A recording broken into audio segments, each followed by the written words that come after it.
món tắc cái nó có món tắc ăn nè món tắc thống lông thống hay nó sang khéo nó thùng so so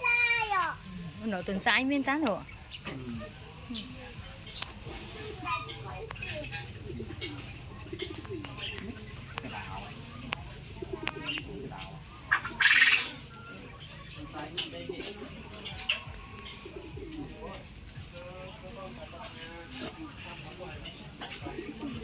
nó từng sai rồi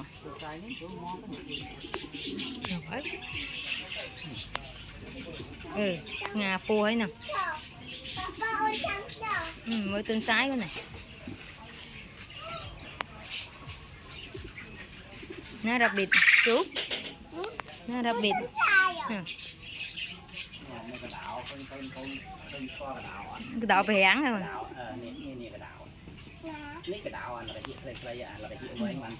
nó đôi con cài nó lỗ nó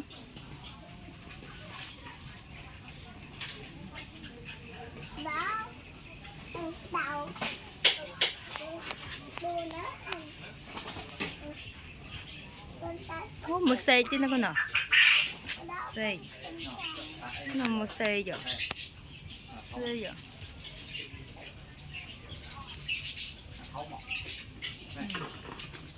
mình đừng chắc hơn mạng mạo đài